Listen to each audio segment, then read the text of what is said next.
Okay, I want to tell you about a few of the sponsors that have made today's radio transmission possible. This Anglophile transmission, a lot of Brits or British expatriates on the show today. We're going to be talking to London Guardian reporter and more, Charlie Skelton, here in just a moment. In fact, I'm looking for my bio on Charlie Skelton because oh, here it is. I have it right here. He's at the Bilderberg Group meeting in Sitges, Spain right now. It gets started tomorrow, but they've shut down the hotel today. We're going to have Jim Tucker on and some other reporters tomorrow as well, and Charlie will be back with us on Friday. Hopefully he won't get arrested like last time. I mean, I hope he calls us when we're live if he does get arrested again before Friday, but we hope he doesn't get arrested, period. So we'll talk to this daring reporter here in just a moment. Before I go any further, I want to tell you about EcoloBlue.com, EcoloBlue.com. It's an atmospheric water generator, kind of like Luke Skywalker's moisture evaporators. And they'll be held to pay if those units aren't fixed in the South Range. But to be serious, it grabs water directly out of the air. They have little units that do 7 gallons a day. They have big units that do thousands of gallons a day. Very affordable. Looks like a high-tech water cooler without the water bottle on top. EcoloBlue.com, the cleanest, best drinking water you can get, period. EcoloBlue.com or 800-691-6043, 800-691-6043. And lastly, I want to tell you about My Solar Backup. Have you lost your power, wanted to simply flip a switch to get the lights back on? If so, you should check out MySolarBackup.com because there's never been a better time to start getting off the grid and generate your own supply of electrical power. Here's why. Plug-and-play solar generators are now available from Solutions from Science. These portable power systems need no installation and supply household current wherever and whenever you need it, producing electricity directly from the sun. Unlike gas generators and solar generators, run quietly and emits no fumes. It's like having your own electrical power plant, and it's perfect for your home or campsite or work bench, out in your shed or garage. Whether it's hurricanes, ice storms, brownouts, or blackouts, or you just don't like paying the man money, you'll never have to suffer through painful power outages again. MySolarBackup.com or 877-327-0365 to get a free information package. 877-327-0365. Okay. Now going to Charlie Skelton, who got arrested last year, and we were able to actually have him on from the police station when he still had his cell phone.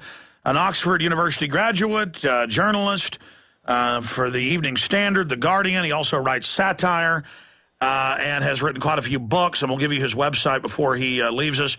He's done TV shows on Channel 4, reality TV, and BBC One. And, of course, in 2009, he covered the secret of Bilderberg Group. He went to basically write satire about it as a joke, but found out it wasn't a joke. And he also writes for the London Guardian. He joins us now from Spain outside the Bilderberg Group resort that they shut down today. So first off, Charlie, good to have you back this year. Tell us about how you got there. You were in the resort, what you saw being thrown out, the type of security you're witnessing right now. Hello, Alex. We spent a couple of nights in the hotel, a little bit cheekily before lockdown, which took place at noon today.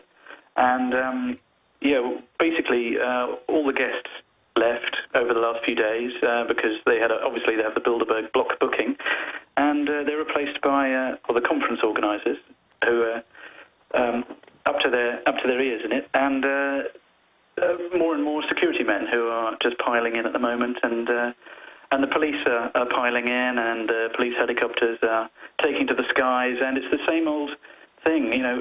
It feels very much like Vouliagmeni in Greece last year. In fact, the hotel was very similar. It's up on a hill. There's a small little road that leads up to it, and it's just by the seaside, and it's a small little sleepy town. And, the supreme leaders up in their citadel above the rabble scum. Very much. That is exactly what is happening, and there's the same dynamic of a very few. I mean, more this year, but a few people coming to bear witness to the event. Pathetic rabble down beneath the walls, with our centurions keeping a close eye on the dangerous scallywags. There's quite a lot of that, actually. We overheard a few conversations, and we have a source in the conference team as well, and Well, that's big news. You have a source inside the conference team. You were in there and overheard stuff, just like when I was in, I can back this up, when I was in Canada, but really in Virginia, I was in there the day they shut it down and kind of stayed till the end till they were trying to throw us out. And there were like security teams, and I was, catching all of it, and every spare room and office area was packed full of security people. Tell us as much as you can about the source without revealing them, and tell us what you overheard, Mr. Skelton. Well, I can't tell you anything. I'm not going to tell you anything about the source, but I will tell you some interesting things. One of them is that there's a no-fly zone for 4 days over the hotel, and that's being enforced by police helicopters, and that begins at 8 a.m. Tomorrow, which is the first official day of the conference. We spoke to a barman there, and a barman, and we were talking about the cost of this whole thing, and he just said, look, you do not want to know how much this is costing. And, when you think of I can't quite get past it in my mind, the sheer cost of this operation, it is huge. And if anyone thinks that it's not a large event, it is. I've never seen anything like it. And, and of course, the taxpayers pay with our tax money to protect the criminal rulers. And to be honest, I don't think the Spanish taxpayers are in any position to be paying for this kind of circus right now. Well, listen, we're going to know more as the days develop and as you talk to journalists and your source. But, what can you tell me about what you overheard? What can you tell me about what the source told you? Well, I can confirm some delegates who are coming. Some of them, they tend to come every year. There's Richard Holbrooke, the Obama special representative to Afghanistan and Pakistan. He'll be there. General Jack Keane, who I think he was in charge of your army at some point for some years. And interesting, a new name, I think, which is Marcus Agius, who's chairman of Barclays.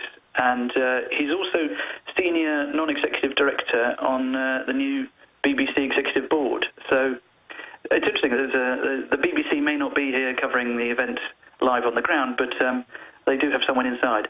But actually, I mustn't badmouth the BBC because they put me on the radio this morning on Radio 4, the BBC BBC Radio 4 Today programme, and had a nice chat. And it wasn't. Now, you called this a loss of innocence last year because, you weren't really expecting to be clapped in irons. I really wasn't. I wasn't even expecting. I wasn't quite expecting. I didn't have any idea, to be honest, what was going to happen at all. And to find yourself in a completely dystopian reality and with an extraordinary overreaction of yeah, let's recap for those that forgot what happened last year. To a London Guardian reporter, you got video of it being followed, harassed, arrested. There'd be police all around you, and you'd say, stop following me, and they'd say, no one's following you, and you go to the police station to complain, and then you see the guys that have been following you there, and they say, you're not seeing any of that, sir.